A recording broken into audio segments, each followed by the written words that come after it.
तो ये भांडीर कूप है। वत्सासुर को जब भगवान ने मारा, जो बछड़े का रूप धारण करके आया था, तब वत्सासुर ने बछड़े का रूप धारण कर रखा था। तो सब लोगों ने कहा कि लाला तू तो गौ पालक है, भाई हम तो गोपाल है, और गो को मारना, गो के बच्चे को मारना, तो तुमको तो गौ हत्या का पाप लग रहा है, इसलिए तुम सब तीर्थों में जाके स्नान करो। तो भगवान ने, ऐसी मान्यता है पौराणिक कि बंसी से इस कुएं को खोदा और इसी कूप में गंगा आदि तीर्थों का आवाहन। प्रभु जिसको आवाहित करें उसको तो आना ही पड़ेगा ना। तो सारे तीर्थ यहाँ पधारे और इस कूप के जल में भगवान ने स्नान किया। हमारे मथुरा म्यूजियम के जो संस्थापक थे प्रभुदयाल जी मित्तल, जिन्हें मथुरा म्यूजियम बनाया है, वो ये कहते थे कि इस कुएं के निचले भाग में ईसा से 2500 पूर्व की ईंटें लगी हुई। उनका ऐसा मानना है, अपना शोध। तो ये अत्यंत प्राचीन कूप है। यहाँ एक लौकिक मान्यता ऐसी भी है कि संतान की चाहना वाली स्त्री इस कूप में स्नान करके कुछ मान्यता मांगे तो उसकी मान्यता। दूसरी यहाँ की कथा, वैसे तो भगवान इस वन में बहुत दिन विराजे हैं, अनेक लीला किए हैं। दूसरी कथा किशोरी जी के विवाह की। किशोरी जी के विवाह की पौराणिक दृष्टि से 2 कथाएं प्राप्त होती हैं,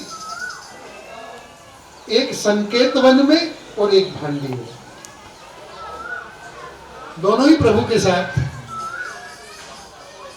ब्रह्मवैवर्त पुराण में जो वर्णन आता है वो भांडीर वन का वर्णन। कल्पवेद से संभव है ये दोनों लीला अलग अलग जगह हुई हैं, क्योंकि ब्रज तो पूरी लीला भूमि रहा 84 कोस भी। तो एक समय क्या हुआ कि भगवान की गोद में, भगवान नंद बाबा की गोद में जा रहे थे, छोटा सा कन्हैया, और अचानक ही बहुत जोर की वर्षा होने लगी, बिजली चमकने लगी, एकदम तीव्र हवा, अंधड़ जैसा, और प्रभु डर के नंद बाबा के गले से चुप।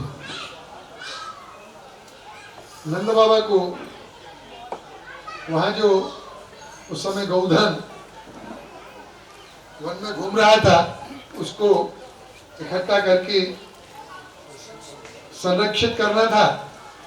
नंद बाबा ने सोचा कन्हैया को संभालूं कि इसको संभालूं। उसी समय किशोरी जी वहां पधार रही थी। तो किशोरी जी बोली, बाबा आप अपना काम करो, मैं जा लाला अभी घर पहुंचाए। और किशोरी जी ने कन्हैया को गोद में ली। किशोरी जी कन्हैया को गोद में लेके चल दी। महाराज जैसे ही एकांत में आई यहाँ इस स्थल पे, तो श्यामा श्याम का जब मिलन हुआ, वैसे तो आप बालक थे, आप भी बालिका थी, भगवान से 3 वर्षी तो 2 वर्षी तो बड़ी थी, पर दोनों का ही किशोर स्वरूप भावात्मक रूप में प्रकट हो गया। दोनों अपने अपने तरुण अवस्था में प्रकट हो गए। दोनों एक दूसरे के आलिंगनबद्ध होके क्रीड़ा कर रहे थे। तभी ब्रह्मा जी प्रकट हुए, और ब्रह्मा जी ने प्रकट होकर विनती की कि महाराज ये निबिड़ एकांत आप दोनों लीला कर रहे हो, मेरी ऐसी इच्छा है कि मुझे ये सौभाग्य प्राप्त हो कि मैं आप दोनों का विवाह वैदिक रीति से संपन्न, ये मैं आपसे प्रार्थना करता हूं। तो मुझे आप आज्ञा दो तो मैं आपका विवाह करूं। ऐसी जब ब्रह्मा जी ने विनती की, तब श्री ठाकुर जी ने उनको आज्ञा प्रदान की विवाह की। और ऐसा कहते हैं कि ये बट, क्योंकि ये ब्रज के जो वृक्ष है ना, ये भी स्वरूपात्मक है। ये कोई साधारण वृक्ष नहीं है। ये जो आप भागवत जी में भी सुनते हो कि ये वृक्ष तो मुनि थे बड़े बड़े, जो कृष्ण लीला का दर्शन करने के लिए वृक्ष बने। इसलिए ब्रज की प्रत्येक वस्तु अलौकिक है। इसलिए मेरा ये, अब ये मैं हम कर नहीं सकते, पर मेरा मानना ये है कि यहाँ ज्यादा छेड़छाड़ नहीं होनी चाहिए। अभी हो रही है, पर वो जो भी होता है उसको हम रोक नहीं सकते। तो वो वृक्ष स्वरूपात्मक है। यहाँ के जो किशोरी जी आदि के निकुंजों के जो पक्षी है ना, वो भी स्वरूप ऐसे हैं कि वो मानव की भी बोली बोल सकते हैं, कुछ भी कर सकते हैं।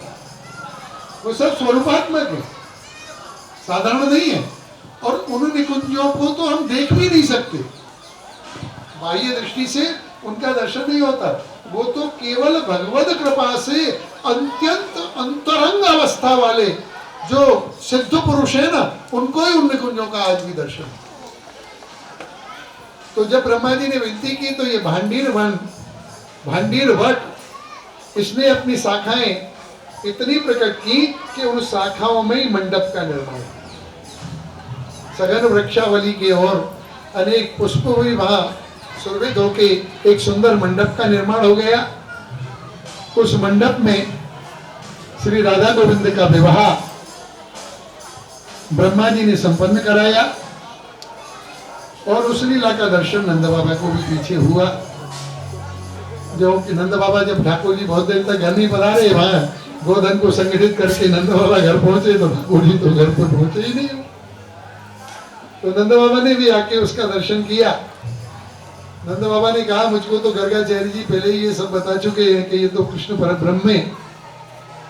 आज मैं धनी हो गया। दोनों श्यामा श्याम को नंद बाबा ने भी प्रणाम किया। और इसीलिए ये 56 भोग जो होता है ना, वो प्रभु के विवाह का ही एक, विवाह के बाद का ही एक मनोरथ है। इसका एक भावात्मक प्रकार है। तो ये सब भांडीर वन की कथा है संक्षिप्त में। यहाँ की जो ब्रज की प्रत्येक स्थल ब्रज उसी भाव से दर्शन करें तो आज भी यहाँ वो सब, आज भी यहाँ लीला होती है हर जगह। पूरा का पूरा लीलात्मक है। आज भी दान मांगते हैं ठाकुर जी, आज भी रास करते हैं, लोगों ने देखा है। जो आप लोग कथाओं में सुनते हैं, आज भी दर्शन होता है। बंसीवट में मैंने ऐसा सुना है, हमारे तो ऐसे भाग्य नहीं है भैया, मैं इतना भाग नहीं होगा शायद, किंतु ऐसे भगवत कृपा पात्र संतों को मैंने सुना है कहते हुए कि यहाँ के वृक्षों में जब कान लगाते हैं तो आज भी उनमें से बंसी की ध्वनि निकलती, ऐसा स्थान है।